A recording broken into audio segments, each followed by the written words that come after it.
News on CNN Philippines, the Sandigan Bayan 5th Division convicts former First Lady and now Ilocos Norte Congresswoman Imelda Marcos of guilty of 7 counts of graft. Anjo Alimario joins us on the phone. Anjo?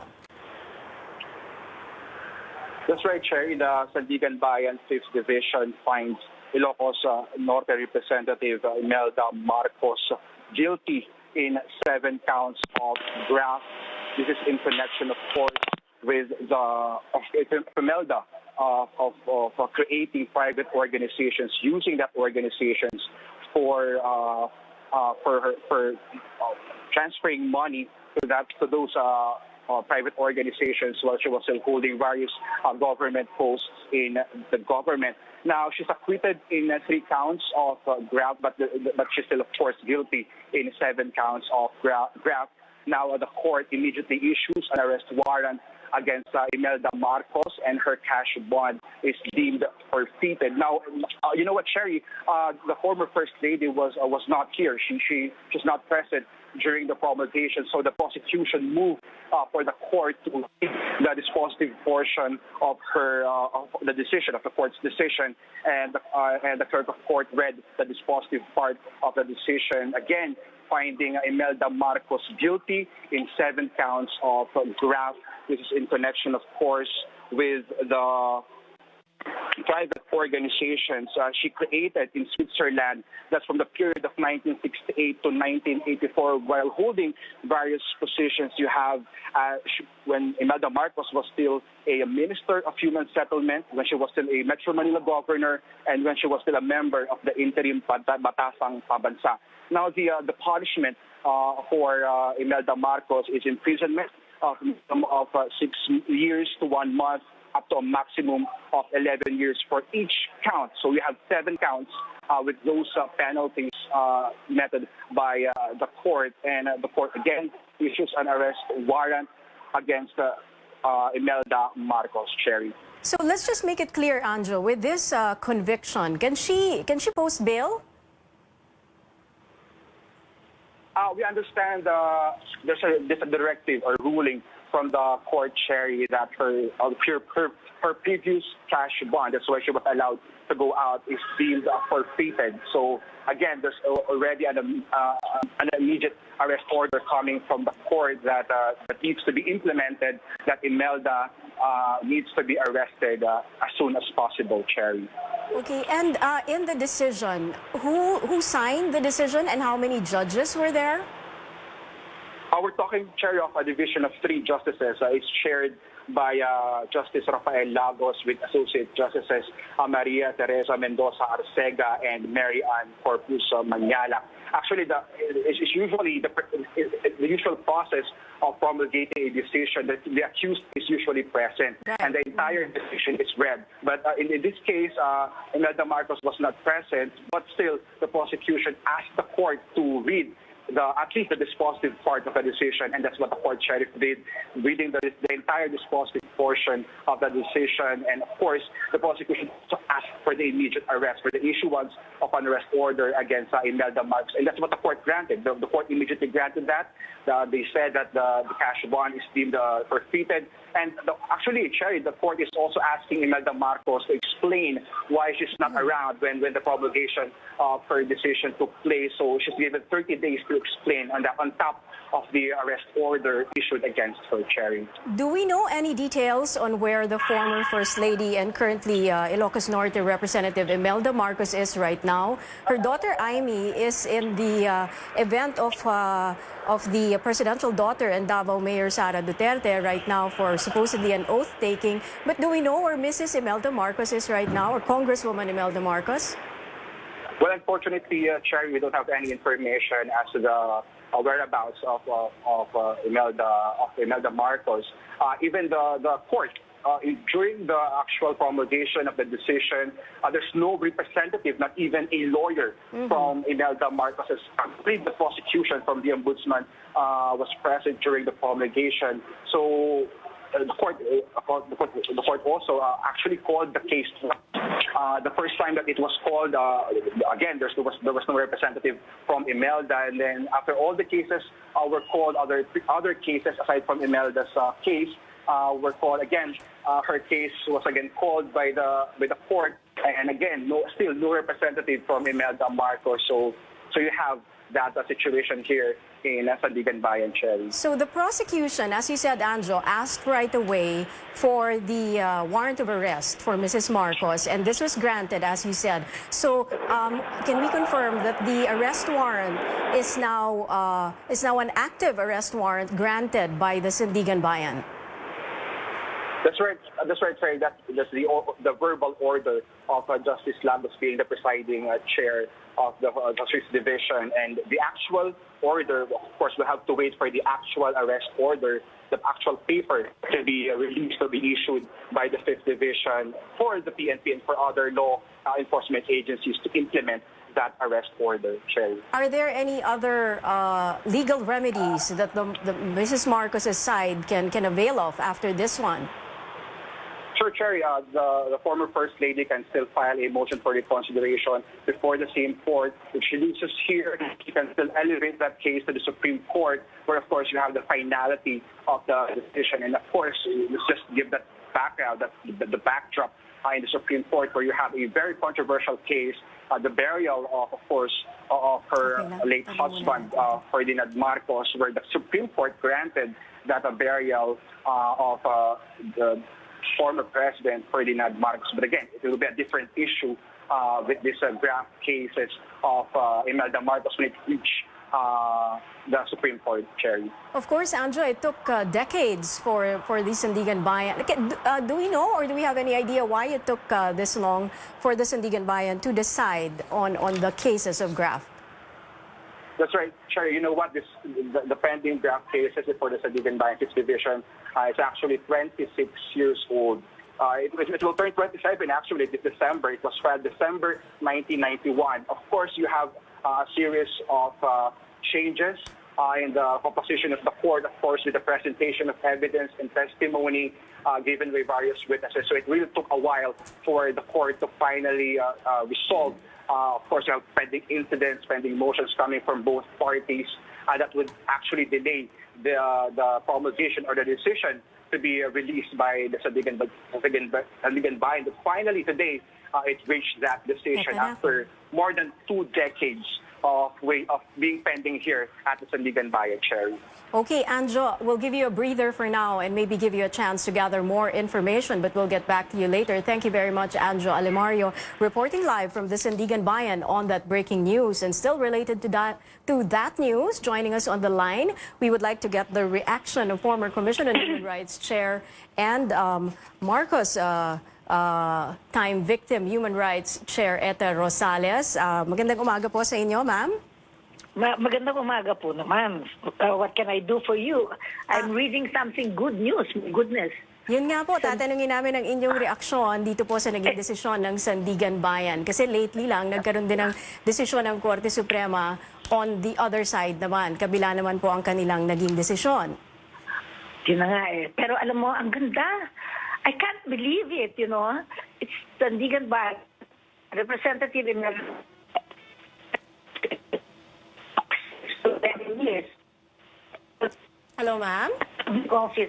Yeah, I'm just reading the breaking news. That's beautiful. My goodness. Yes, I'm so happy. Oo, ang galing. A warrant is now issued for Representative Imelda Marcos. This is your breaking news, right? Opo, yan po ang ating, ito po yung 7 counts of, 10 kasi yung, 11, no? 11 counts of graft yung dinesisyonan ngayon dyan sa Sandigan Bayan. 3 counts acquitted and 7 counts convicted. Found guilty? No? Yes, yes. I'm happy, my gosh. Alam mo,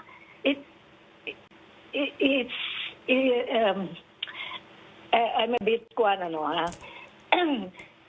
surprised, but very, very pleasantly surprised. Because, you know, the 2 decades nga naman yan, it has always been such an uphill struggle. But then all of a sudden, here it is, after so much work, you can see that the local courts somehow are trying to establish their independence in the way that they see their mandate, their constitutional mandate. because I just want to link this with two earlier decisions of the Regional Trial Courts of Makati with respect to Senator Trillanes. I just want to link this. I just want to say that somehow or other, I think we should not give up on people within the local courts, within the judiciary, even within the government, who are doing their best. That is how it sounds to me. And for one reason or another, it may have taken 2 decades, and that is a bit too long, but still and all, they did not give up. And that is what counts. So that with 7 counts of graft, where they find Imelda Marcos guilty, is very good news, even if it has taken 2 decades. It is something that will make the victims and survivors and kin of the victims of martial law very, very happy. That after all is said and done, the courts give hope to the Filipino people. Because what is most important is that the government that we have must be a government that is of the people and for the people. That is what it means to me. And then number 2, it also means an effort to be independent. Did you say that the Supreme Court came up with a resolution on the other side? Hindi, ito po yung lumabas na desisyon a few months ago for the dollar salting. Ito pong 32 counts of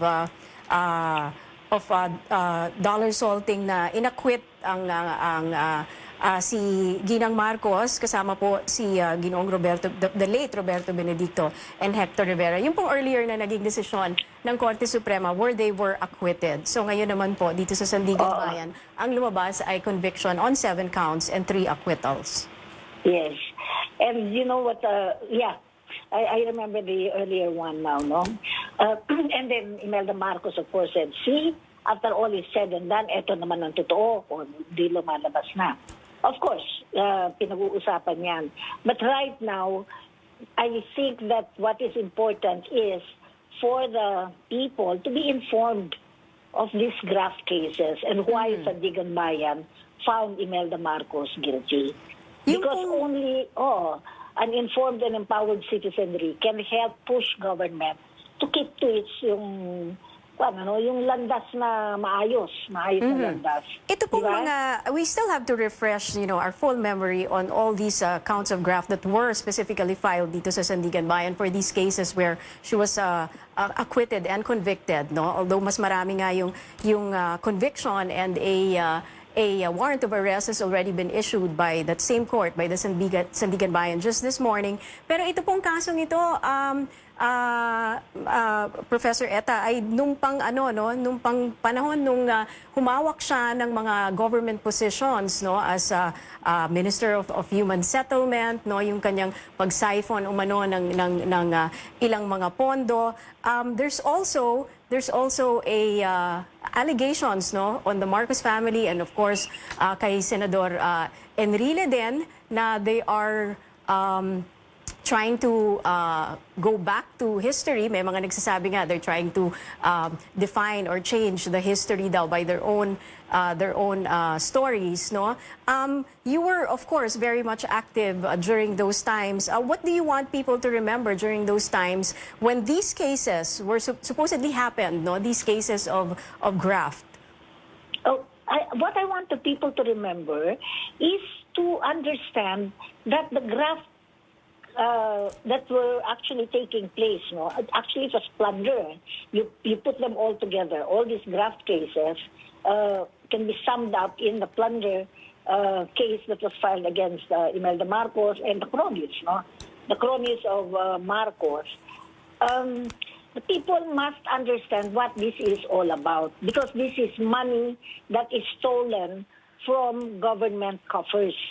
These are public funds that actually belong to the people. These are taxpayers' money. And what Marcos did during his time was to siphon off these public funds and to lend them to his cronies as loans.